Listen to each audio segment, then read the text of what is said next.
Hello दोस्तों, आज जो मैं आपको कहानी सुनाने जा रही हूँ ये कहानी है चुड़ैल जलपरी माँ की। तो चलिए दोस्तों देखते हैं चुड़ैल जलपरी माँ की कहानी। बहुत समय पहले की बात है। किसी गांव में नीरजा नाम की एक लड़की रहती थी। नीरजा के माता पिता कई सालों पहले गुजर गए थे। इस वजह से वो अपनी बुआ के घर पर रहती थी। नीरजा की बुआ स्वभाव से बहुत ही गुस्सैल और लालची थी। कमला सिर्फ अपनी बेटी का ध्यान रखती थी और नीरजा को छोटी छोटी चीजों के लिए तरसा देती थी। फिर एक दिन, बुआ जी मुझे कॉलेज में जाकर पढ़ाई करनी है, आप मेरा एडमिशन करवा दीजिए वरना मेरी पढ़ाई अधूरी रह जाएगी। अच्छा, तो तू अब कॉलेज जाकर पढ़ाई करना चाहती है? तेरे नखरे तो बड़े बड़े हैं। अब ये भी बता देना कि तेरी कॉलेज की फीस भरने के लिए पैसे मैं कौन से पेड़ से तोड़ कर लाऊं? बुआ जी आप ऐसी बातें क्यों कर रही हो? विकास भैया भी तो कॉलेज में पढ़ने जाते हैं, आप उनकी फीस भरती हैं ना? उसी तरह मेरी भी फीस भर दीजिए। देख लेना, जब मेरी पढ़ाई पूरी हो जाएगी और मैं अच्छे से नौकरी करने लगूंगी तब मैं आपके सारे पैसे चुका दूंगी। अपनी बकवास बंद कर, बहुत देर से तेरी चपड़ चपड़ सुन रही हूँ। चुपचाप घर के काम कर और रूखी सूखी जो मिलती है उसे खाकर अपना गुजारा कर। समझ गई ना, बढ़िया कॉलेज पढ़ने वाली, चल जा यहाँ से। इस तरह नीरजा को भला बुरा कहकर कमला वहां से चली जाती है। दूसरी तरफ कमला का बेटा विकास भी अपनी माँ की तरह लालची और मक्कार था। फिर एक दिन, अरे नीरजा, जरा इस फॉर्म पर दस्तखत कर दे। ये क्या है भैया, ये कैसा फॉर्म है? ये एक इंश्योरेंस का फॉर्म है। एक बहुत अच्छी सरकारी योजना आई है। चल तू जल्दी से इस फॉर्म को भर दे। 1 साल के बाद तुझे 20 लाख रुपए मिलेंगे। अरे वाह, तब तो मैं उन पैसों से अपनी कॉलेज की पढ़ाई पूरी कर सकती हूँ। नीरजा खुश होकर फॉर्म पर अपने दस्तखत कर देती है, लेकिन उसके जाते ही कमला विकास को डांटने लगती है। क्यों विकास, अचानक तुझे इतनी ज्यादा हमदर्दी क्यों हो गई? नीरजा का इंश्योरेंस करवाकर पैसे बर्बाद करने की क्या जरूरत थी? तेरी अक्ल घास चरने गई है क्या? अरे माँ, मैं तुम्हारा बेटा हूँ, इसीलिए मैं कभी कोई बेवकूफी कर ही नहीं सकता। मैं तो तुम्हारी तरह चालाक और बेईमान हूँ। मैंने जानबूझकर नीरजा का इंश्योरेंस करवाया है। इंश्योरेंस के मुताबिक अगर किसी एक्सीडेंट में उसकी मौत हो जाती है तो इंश्योरेंस कंपनी में पूरे 20 लाख रुपए देगी। हे भगवान, 20 लाख रुपए, ये तो बहुत बड़ी रकम है। लेकिन ये कलमोही इतनी जल्दी नहीं मरने वाली। मैं जानता हूँ, इसीलिए हम दोनों मिलकर नीरजा की जान लेंगे और नीरजा की मौत को एक एक्सीडेंट की तरह लोगों के सामने पेश कर देंगे।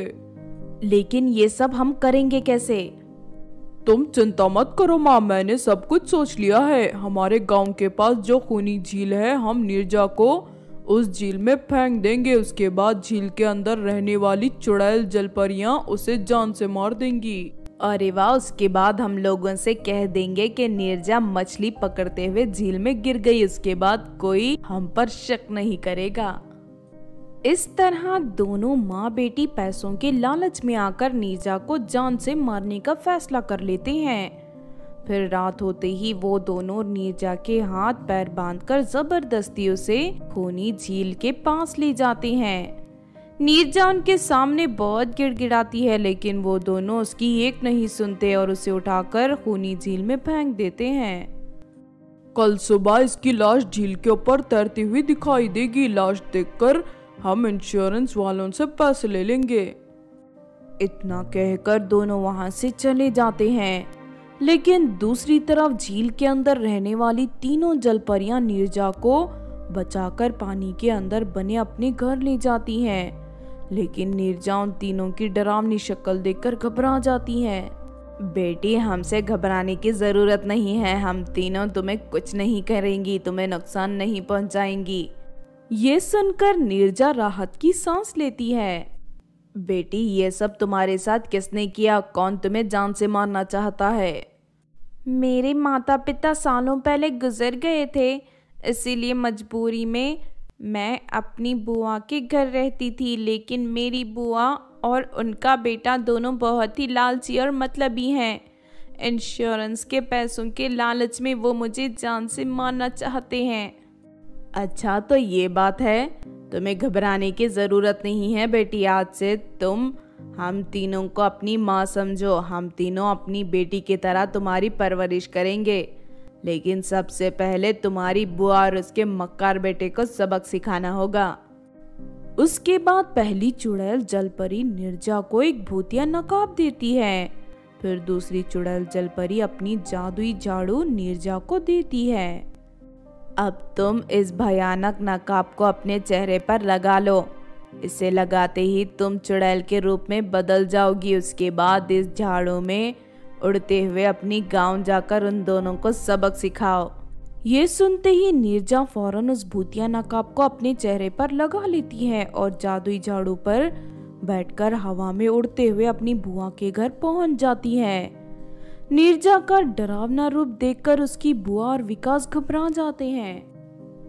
तुम दोनों ने पैसों के लालच में आकर मेरी जान ले ली। अब मैं तुम दोनों को नहीं छोड़ूंगी। नहीं नहीं बेटी, हमें माफ कर दो, हमसे गलती हो गई। हाँ नीरजा बहन, हमें कुछ मत करना। मैं तुम दोनों के झूठे आंसू देखकर नहीं पिघलने वाली। तुम जैसे धोखेबाजों को मरना ही होगा।